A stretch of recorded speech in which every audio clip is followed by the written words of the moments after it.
खतरे की घंटी, रेड सिग्नल या अलार्म बज जाए तो फिर क्या होता है?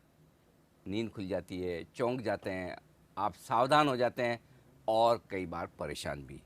जी हाँ, लेकिन ये सब कुछ बाद में होता है। तो क्यों न, अगर आपको किसी खतरे का एहसास पहले से हो जाए कि ये होने वाला है, और ये एहसास खास तौर से जब पैसे से जुड़ा हो, आपके इन्वेस्टमेंट से जुड़ा हो, तो और भी ज़्यादा ज़रूरी। तो रिसर्च गुरुकुल के आज के एपिसोड में हमारे गुरुदेव वरिंदर बंसल आपको ऐसा ही कुछ बताने, सिखाने और समझाने वाले हैं कि कहाँ बजने वाली है खतरे की घंटी, और इस घंटी को बजने के पहले ही आप सावधान हो जाए। बिल्कुल सर। बहुत बहुत स्वागत है वरिंदर आपका। थैंक यू जी।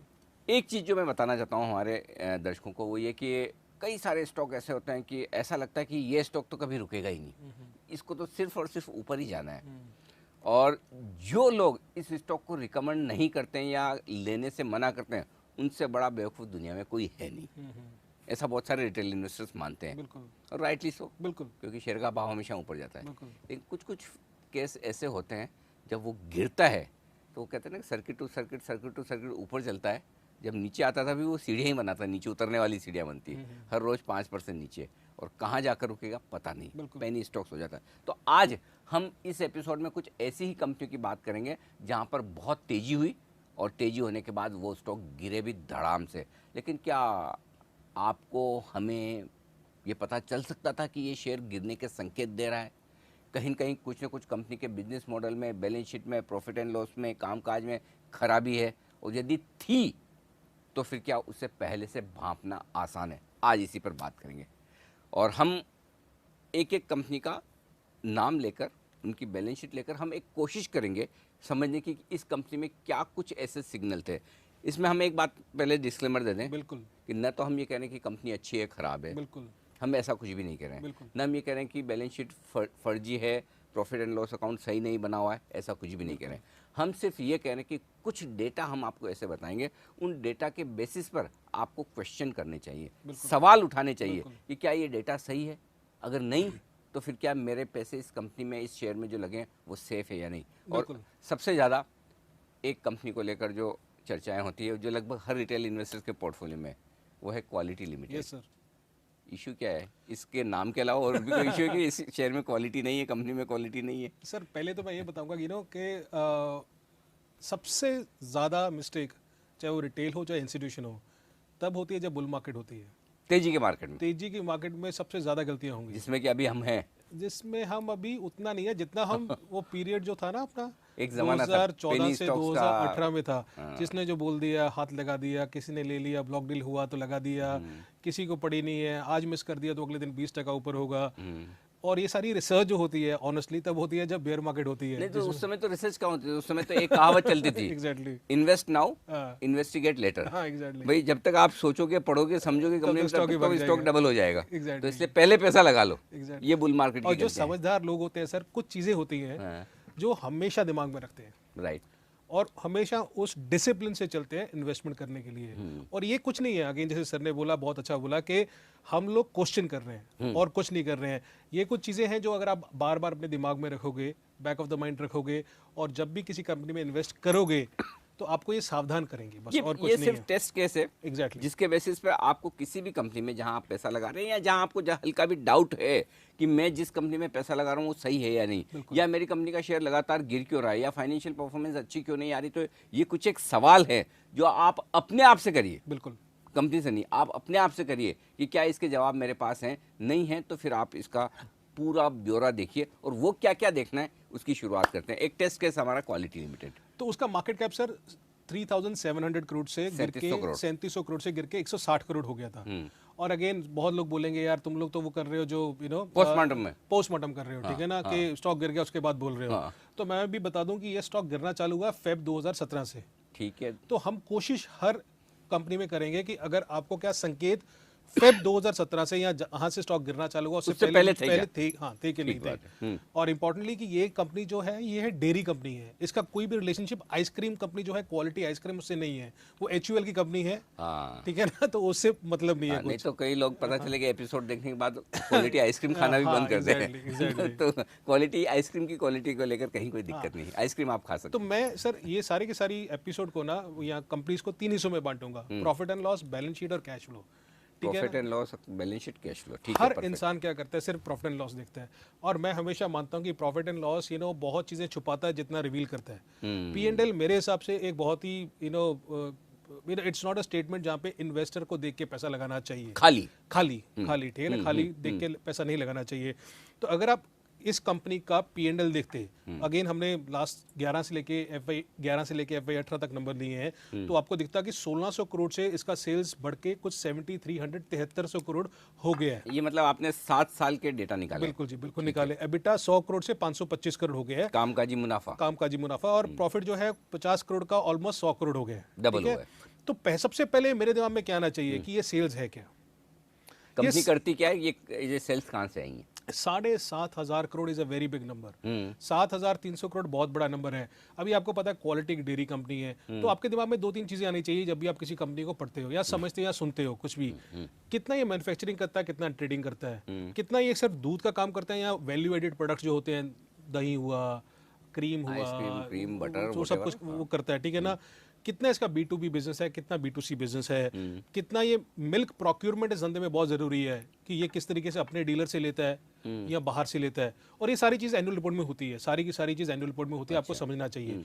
तो अगर आप एक स्टेप और आगे जाते, अगेन ये सारी इन्फॉर्मेशन। एक मिनट यहाँ बीच में आपको रोकूं, ये एनुअल रिपोर्ट बार बार जो आप बोल रहे हो, ये एनुअल रिपोर्ट को क्या इन्वेस्टर के लिए गीता के समान मान ले? हम हमेशा सर, मैं कि इससे बड़ा कुछ नहीं है, इससे बड़ा कुछ ये मेरे लिए रॉ मटेरियल है। जैसे हम बोलते हैं ना कि हाँ भी अब अगर के किसी मारुति के लिए कि रॉ मटेरियल क्या है, स्टील है, ऑटो एंसिलरीज है। अगर आप इन्वेस्टमेंट है, अगर आप इन्वेस्टमेंट फील्ड में हो, तो आपके लिए रॉ मटेरियल सबसे बड़ा जो है वो है पढ़ाई या रॉ मटेरियल, चाहे एनुअल रिपोर्ट।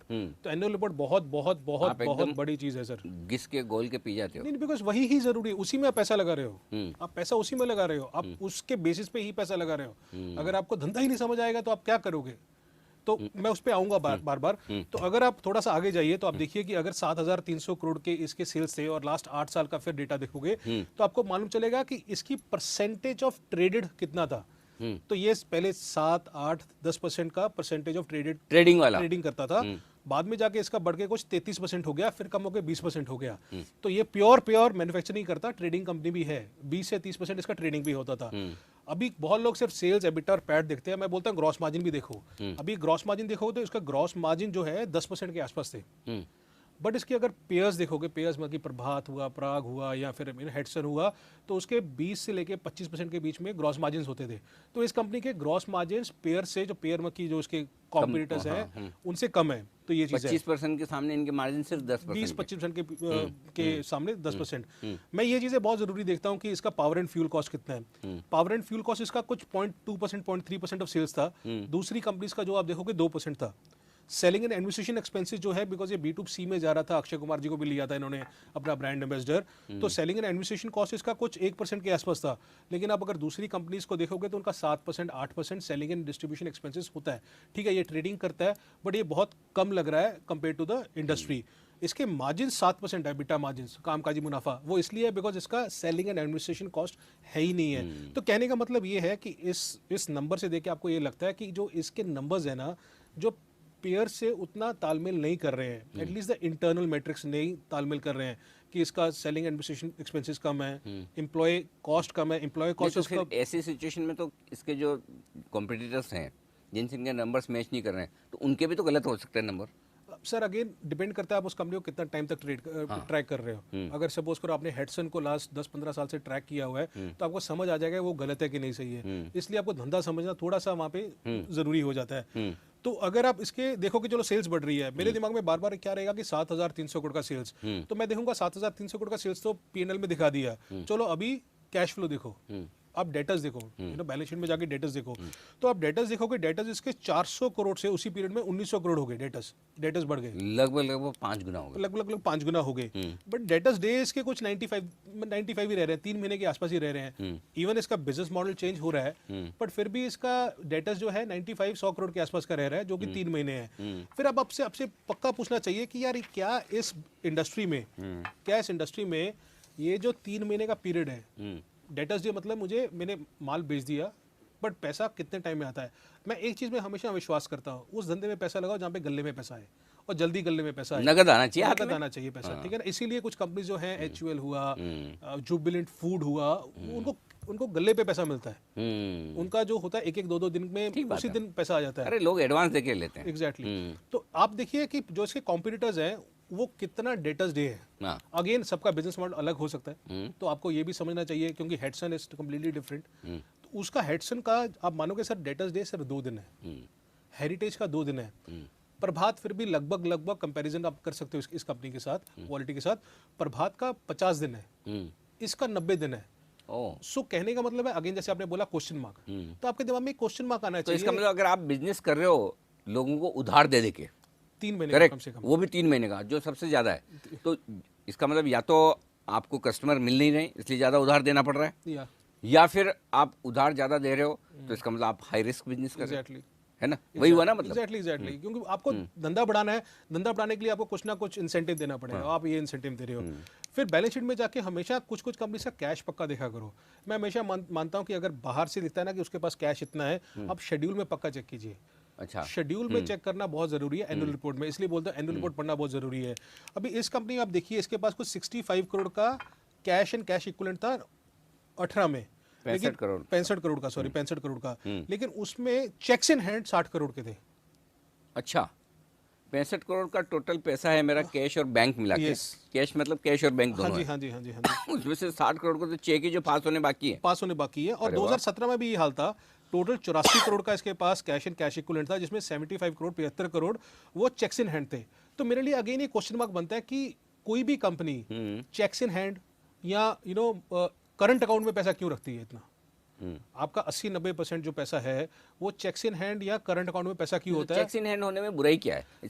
सपोज आज 31 मार्च है, मैंने चेक जमा करवाए, ट्रांसफर होके क्लियर होने में 1-2 दिन लगेंगे। हर कंपनी यही बोलती है कि हाँ भी हम लोग पैसा, इसलिए ये आपको जो एंट्री दिख रही है इसलिए दिख रही है बिकॉज हमने अभी जमा कराया, तो आपको हमेशा दिखेगा। बट अगर आप पैटर्न देखोगे ना कि भैया ये 2 साल से 3 साल से यही हो रहा है, सर मैं बनिया हूँ, बनिया तो 2% 3% ब्याज कभी छोड़ता भी नहीं है किसी पे, या कंपनी वाला नहीं छोड़ेगा ना, कंपनी वाला हमेशा। इसमें एक पॉइंट और बोलना चाहता हूँ मैं, एक पॉइंट और बोलना चाहता हूँ। आप बनिया तो ठीक है अपनी, आजकल तो जमाना डिजिटल पेमेंट का हो गया। एग्जैक्टली, वो तुरंत आरटीजीएस होता है। हाँ जी। कैश चेक इन हैंड वाला तो सिस्टम ही खत्म है, सीधा आरटीजीएस। जिसको आपको पैसा देना है, अगर मुझे आपको देना है तो मैं चेक दूंगा तो चेक लिखने में गलती करूंगा, सिग्नेचर मिसमैच होगा, भेज रहा हूँ चेक, अगर मेरी देने की नीयत है तुरंत आरटीजीएस कर दूंगा। देखो मैंने बहुत कंपनीज में देखा है हिस्टोरिकली, जिन्होंने लेसन सिखाया है मुझे कि जिस कंपनी ने ये checks in hand, checks in hand, current bank में पैसा रखा, उसमें हमेशा क्वेश्चन मार्क रेज हुआ था आगे जाके फ्यूचर में, कभी न कभी आएगा ही आएगा, हमेशा आगे आता है। तो अगेन आपको एज ए इन्वेस्टर कॉशियस रहना चाहिए, एटलीस्ट पूछना चाहिए बार-बार ये क्यों। जिसको पैसा देना है वो आपको आरटीजीएस कर देगा, जो भी। हाँ ठीक है। फिर अगेन मेरे दिमाग में बार-बार आता है यार ये 7,300 करोड़ का सेल्स, ठीक है ना। फिर मैं बोलता हूँ कि अगर 7,300 करोड़ का सेल्स हुआ था, उसके कारण अगर प्रोडक्शन करता है तो कैपेक्स तो करता होगा ना, हवा में तो सेल्स होगा नहीं। सेल्स होने के लिए एसेट्स चाहिए, ग्रॉस ब्लॉक चाहिए, ग्रॉस ब्लॉक के लिए कैपेक्स करेगा। तो अगर आप इसका ग्रॉस ब्लॉक देखो, मतलब इन्वेस्टमेंट, ज्यादा पैसा खर्च करना बिजनेस के लिए, एक्सपेंशन के लिए, प्लांट एंड मशीनरी के लिए, ठीक है, उसको कैपेक्स बोलते हैं। उसका ग्रॉस ब्लॉक जो 60 करोड़ का था बढ़ के 676 करोड़ हो गया, 10 टाइम हो गया, ठीक है। पर उसके सामने उसका डेट देखिए, डेट 400 करोड़ का 1800 करोड़ हो गया।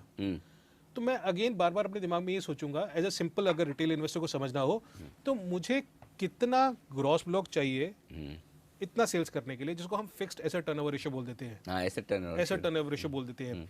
तो मैं बार बार ये सोचता हूँ कि ये क्वालिटी जैसे है, इसका सेल्स था कुछ 6,500 करोड़, इसका फिक्स्ड एसेट था कुछ 660 करोड़। करेक्ट। इसको कंपैरिजन कर लीजिए प्रभात के साथ, हेडसन के साथ, पराग के साथ। इसका जो टर्नओवर था ये 10 टाइम था, sales to fixed asset turnover 10 time था। बाकी जो भी लगा लीजिए उनका मैक्सिमम 4 टाइम था, 3 टाइम 4 टाइम मैक्सिमम था। उस हिसाब से तो ये कंपनी ज्यादा एफिशिएंट दिखती है मुझे। नहीं, आपको एफिशिएंट देखिए कि ना, अगेन आपको ये क्वेश्चन मार्क करना है। सी मैं ऐसा बोलता हूँ कि सी हेडसन ना इस मिल्क इंडस्ट्री में इज लाइक इन्फोसिस। अच्छा, इज लाइक इन्फोसिस। अच्छा, वो उसके प्रमोटर हुए, उसके इंटरनल नंबर्स हुए, मजबूत है एकदम, बहुत बहुत मजबूत है। तो अगर सबसे बड़ा प्लेयर मेरे लिए वो उतनी एफिशिएंसी से काम नहीं कर रहा, तो ये किस तरीके से कर रहे हैं। यहाँ तो ये बहुत बड़े चमत्कारी हैं, ठीक है ना, यहाँ तो इनको ज्यादा कुछ आता है जो उनको नहीं आता। Too good to be believe. तो अगेन क्वेश्चन मार्क आपके लिए क्वेश्चन मार्क होना चाहिए कि इतना नंबर्स बहुत अच्छे हो तो भी क्वेश्चन मार्क कर दो, बहुत खराब हो तब तो करना ही है। 100% करना चाहिए, मैं आपको बता रहा हूँ। हम तो इतने केसेस हुए थे, किटेक्स और पेज इंडस्ट्रीज का एग्जांपल था। किटेक्स हमेशा अपने मार्जिन्स पेज से अच्छे दिखाता था, और किटेक्स का भाव भी बढ़ा था क्योंकि बुल मार्केट थी। बहुत ऐसी कंपनीज एग्जांपल्स हैं। विजुअल सॉफ्ट बनने वाला था इन्फोसिस, और कोई पुंज लॉयड एलएनटी बनने वाला था, कुछ भी। एग्जैक्टली, पुंज लॉयड एलएनटी, क्या एग्जांपल दिया आपने। नो ना, सीरियसली ये हाँ, तो बहुत कोई- अच्छी एग्जांपल्स हाँ। हैं। सी, लेकिन कंसिस्टेंटली पैसा किसने बनाया? एलएनटी ने, इन्फोसिस ने, तो मतलब कोई हडसन ने। जरूरत से ज्यादा, मतलब अच्छा कोई खूबसूरत दिख जाए तो ये भी पता करना जरूरी है कि नेचुरल ब्यूटी है, मेकअप किया हुआ है। Agree, ये जरूरी है। नहीं, ये क्वेश्चन है। फिर आपने बैलेंस शीट देखा, अभी आप कैश फ्लोज देखिए। मैं हमेशा बोलता हूँ कैश फ्लो टू एबिटा देखना बहुत जरूरी है, राइट। ठीक है ना, बहुत जरूरी है। एबिटा कामकाजी मुनाफा, कामकाजी मुनाफा जो है वो कैश में आ रहा है कि नहीं आ रहा है? तो मैं एग्जैक्टली मैं बोलता गले में पैसा आ रहा है कि नहीं आ रहा है, बस, कैश फ्लो फ्रॉम ऑपरेशंस, ठीक है ना। तो 11 से लेके 18 तक अगर आप एबिटा देखो इस कंपनी का, 100 करोड़ से 525 करोड़ गया, ठीक है। ठीक है। बट इंपॉर्टेंटली आप कैश फ्लो फ्रॉम ऑपरेशंस देखिए इस कंपनी का, सर -139 करोड़, -134 करोड़, -110 करोड़। अगर आप टोटल करेंगे ना, तो लास्ट 8 साल में एबिटा इस कंपनी का 2500 करोड़, 2500 करोड़ का कामकाजी मुनाफा किया, ठीक है। और कैश फ्लो कितना किया इसने? कितना? 7 करोड़ बस। तो एक रेशियो होती है कि ये सबसे बड़ा कैच है एकदम। सीएफओ टू एबिटा एक रेशियो होती है कि अगर आपने 100 रुपये कमाया है तो एटलीस्ट 70-80 रुपये आपके आने चाहिए गले में आने चाहिए, कैश फ्लो फ्रॉम ऑपरेशन आना चाहिए। इसको तो नेगेटिव रहा था, और पॉजिटिव भी रहा था, तो 5%, 10%, 15% तो मुश्किल से। नेगेटिव इस वजह से तो नहीं रहा, जो ये कामकाजी मुनाफे से जो पैसा आ रहा था वो कैपेक्स में ले जा रहे थे। नहीं, कैपेक्स में तो हो रहा था, बट इंपॉर्टेंट था कि अभी रिसीवेबल्स बढ़ रहे थे इसके, रिसीवेबल्स बढ़े जा रहे हैं ना। सी, धंधा चलाने के लिए आपको यहाँ तो पहले आप आप माल लेंगे किसी से, दूध लेंगे, उसका आप पेमेंट करेंगे, क्रेडिट आपके क्रेडिटर्स होते हैं, फिर आप इन्वेंट्री में रखो तो इन्वेंट्री होता है, फिर आप डेटा, जो ये दोनों चीज़ों को आगे जाके डेटर्स है जिनसे पैसा लेते हो, तो आपके डेटर्स फंड करते हैं दोनों को, बराबर है, इन दोनों को फंड करते हैं। अगर आपके डेटा से पैसा ही नहीं आ रहा या लेट आ रहा है पैसा, देन आप इनको फंड कैसे करोगे? आप फंड कैसे कर रहे थे? डेट से।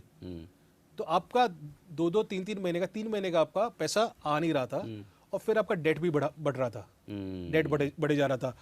और इसके कारण क्या हुआ कि इसके सारे के सारे कैश फ्लो पे स्ट्रेन आने लग गया। और अगर आप इसके लास्ट 6 साल में डेटा देखिए तो cash flow from operations at least 5 साल नेगेटिव था। 5 साल नेगेटिव था। एक और चीज़ ज़रूरी मैं देखता हूँ हमेशा, वो है टैक्स। क्या फिर एक मेरे लिए ये खतरे की घंटी हर एक उस कंपनी में है जिसका कैश फ्लो नेगेटिव है? आपको क्वेश्चन करना चाहिए, क्या ये इंडस्ट्री में 3 महीने का, 4 महीने का नॉर्म है कि नहीं है? ये जरूरी है। अच्छा, मतलब अगर मैं इंडस्ट्री की दूसरी कंपनियां भी क्या ऐसे ही कैश फ्लो रख रही है? क्या उतने ही समय के लिए उधार दे रही है? क्या उनके भी डेटर 90 दिन के हैं या 60 दिन के हैं? क्या वो भी क्रेडिटर को एडवांस में पेमेंट दे रही है या नहीं? वर्किंग कैपिटल कितनी रख रही है? सर, आज एशियन पेंट्स में और से शालीमार पेंट्स में क्या फ़र्क है? सिर्फ एक ही फ़र्क है। क्या? वो है वर्किंग कैपिटल मैनेजमेंट का। अच्छा, वो किस तरीके से वर्किंग कैपिटल मैनेज करती है। आज एशियन पेंट्स को 1 दिन में, 2 दिन में, 3 दिन में उनको पैसा मिल जाता है डीलर से। डीलर एडवांस देते हैं उनको पैसा कि मेरा प्रोडक्ट रखो आप। दूसरे क्या करेंगे कि हाँ भी वो प्रोडक्ट रखेंगे, बोले कोई बात नहीं आप रखो, मुझे 2 महीने 3 महीने बाद, हाँ, जब बिक जाए तो पैसे दे देना, वैसा वो हाल भी है। लेट होता है। हाँ, वो भी लेट होता है। तो इन सब कंपनीज में बहुत जरूरी है आप वर्किंग कैपिटल मैनेजमेंट कैसे कर रहे हो, बिकॉज वही चीज है जिसको आपको मैनेज करना है। अभी आप टैक्स की बात, टैक्स में क्या है? ये तो जितना सरकार को देना दे रही है, उसमें क्या टैक्स में क्या देखना? देखिए सर, यही तो चमत्कार है प्रॉफिट एंड लॉस में और कैश फ्लो में। अगर आप इस कंपनी का देखोगे प्रॉफिट एंड लॉस में, P&L में, इसने जो टैक्स दिखाया हुआ है 11 से लेके 18 तक, अब नंबर्स आपके सामने है, टोटल है 295 करोड़, 295 करोड़ का टैक्स बना P&L में, प्रॉफिट एंड लॉस में, और ठीक है। कैश फ्लो में एक्चुअली टैक्स कितना भरा इस कंपनी ने? 170 करोड़। अच्छा, मतलब लगभग 125 करोड़ कम टैक्स भरा है। हाँ जी।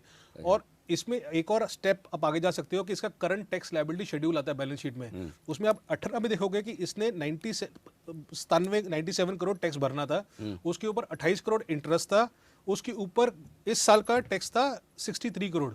इस टोटल मिला के इसने सिर्फ टैक्स भरा कितना? 190 करोड़ इसको भरना था गवर्नमेंट को, उसमें सिर्फ इसने 10 करोड़ पे किया। तो ये गवर्नमेंट को पैसा भी दे नहीं रहा था। ओहो, तो ये गवर्नमेंट को पैसा दे नहीं रहा था। यस, करेक्ट, ठीक है। फिर हाँ भाई, जो सबसे ज्यादा जरूरी है कि जिसके तो आप पैसे बचा ही नहीं सकते, ये तो देने ही पड़ेंगे, कम से कम सरकार के तो देने पड़ेंगे, वो ही नहीं जा रहे हैं तो दूसरे तो वो नहीं चाहिए। इसलिए कैश फ्लो बहुत जरूरी है। इसलिए आप एंट्री कैश फ्लो में भी फिर पहली चीज यही देखें क्या, टैक्स वाली? ये 2-3 चीजें आपको वर्किंग कैपिटल मैनेजमेंट जो आपको कैश फ्लो फ्रॉम ऑपरेशन में आता है वो जरूरी देखना है, टैक्सेस जा रहे हैं कि नहीं जा रहे, जितने वो बोल रहे हैं उतने जा रहे हैं कि नहीं जा रहे। मैं प्रमोटर शेयर होल्डिंग बहुत ध्यान से देखता हूँ। हाँ, तो अगला रेड सिग्नल यही है। अगला रेड सिग्नल यही है।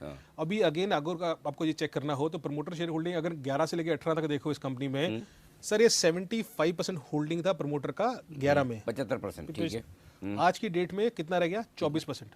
बस। हाँ जी। ओहो।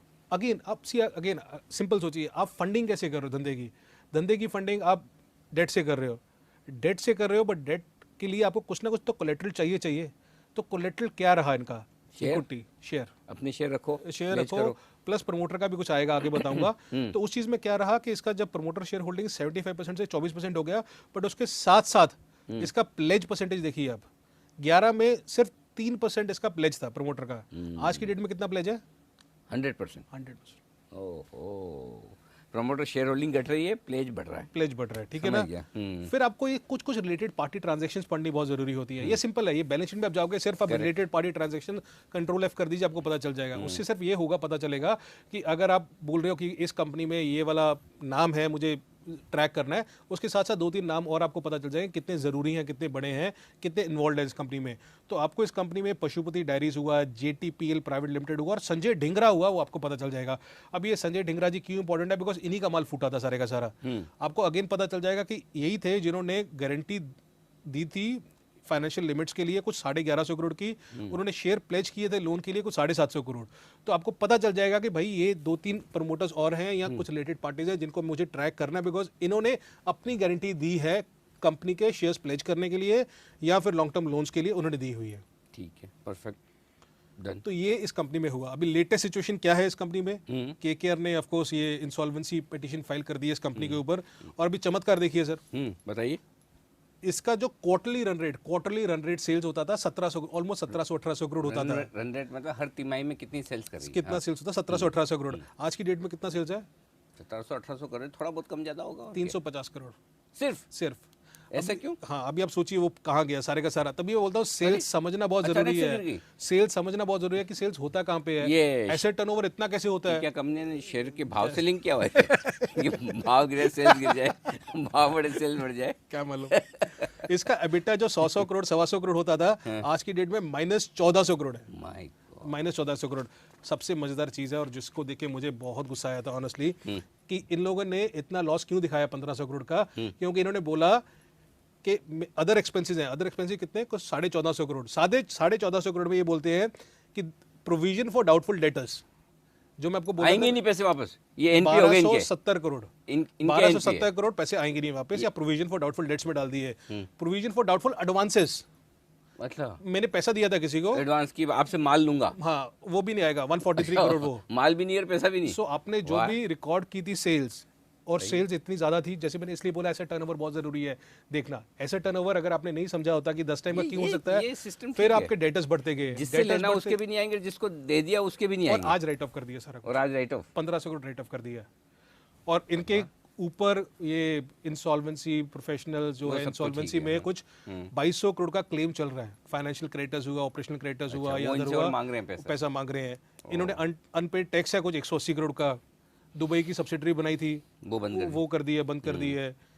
लेंडर्स बेच रहे हैं माल। सो द पॉइंट इज कि अगर आप धंधा समझे होते इस कंपनी का थोड़ा सा भी कि भैया फिक्स एसेट टर्नओवर 10 टाइम हो सकता है कि नहीं हो सकता, अब वहीं पे थोड़ा सा सोचते कि मैं सोचूं कि क्या है क्या नहीं है इस कंपनी के बारे में। आपने कैश फ्लो देखा होता कि अगर 2500 करोड़ एबिटा में कमाया है, लेकिन 7 करोड़ का इसने CFO किया है, तो आप थोड़ा सोच लेते हैं कि मैं करूं कि ना करूं। तो इसलिए 2-3 चीजें, एक बैलेंस, तीनों को साथ में देखना जरूरी है। P&L, balance sheet, cash flow को साथ में देखना जरूरी है। तो आपको वो आपने क्या बोला, खतरे की घंटी, खतरे की रेड सिग्नल, हाँ जी, खतरे की घंटी। तो बिल्कुल 3 चीजें देख लीजिए, प्रॉफिट एंड लॉस अकाउंट, और वहीं मत रुक जाइए, आगे बैलेंस शीट पे जाइए। और जब बैलेंस शीट देखें और प्रॉफिट एंड लॉस अकाउंट देख लें, तो कैश फ्लो स्टेटमेंट, आज का कीवर्ड गले में पैसा। हाँ जी, गले आया में कि पैसा नहीं? है, गले में पैसा नहीं आया तो आपकी जेब से पैसा निकल गया, समझ लीजिए। तो ये एक टेस्ट केस है। हम ये नहीं कह रहे कि कंपनी अच्छी है, बुरी है, खराब है, बढ़िया है, जो भी है, जैसी भी है। हम सिर्फ ये बता रहे हैं कि डेटा के दम पर, जो वरिंदर कई बार कह रहे हैं, हर डेटा कुछ कहता है। बिल्कुल सर, है ना? तो इसमें भी हर बैलेंस शीट में हर एक डेटा, एनुअल रिपोर्ट में हर एक डेटा कुछ ना कुछ कहता ज़रूर है। बस आपको आँख नाक कान खुले रखने हैं, देखना है, सुनना है, समझना है। तो ये है रिसर्च गुरुकुल का आज का एपिसोड, और अगला एपिसोड भी हम इसी तरह की कुछ और बेहतरीन रिसर्च के साथ आपके लिए लेकर आएंगे। बहुत बहुत शुक्रिया वरिंदर, थैंक यू सर। शानदार रिसर्च, और मुझे लगता है बहुत लंबा टाइम लगा होगा इसको करने में। नहीं सर, वो तो ठीक है, बट इससे सीखने को बहुत मिलता है। हमेशा मैं बोलता हूँ आप पास्ट को सीखो। सर अगर आप किसी कंपनी में पैसा डालते हो, पहले तो आपको पता होना चाहिए कि उस प्रमोटर ने अच्छे टाइम में तो सब अच्छा करते हैं, बुरे टाइम में कैसा किया उसने, कैपिटल एलोकेशन कैसी की उसने, एक्सपेंशन कब किया उसने, डेट कितना लिया उसने, अगर एक्सपेंशन कर भी रहा तो फिर पैसा वापस दे रहा था कि नहीं दे रहा था जब पैसा आया था। तो कंपनियों की सिर्फ पर्सनालिटी मत देखिए, उनका कैरेक्टर जानने पहचानने देखने की कोशिश कीजिए। काम मुश्किल है, लेकिन इतना भी नहीं कि आप कर ना पाएं, और यही आज हमने आपको बताने की कोशिश की है।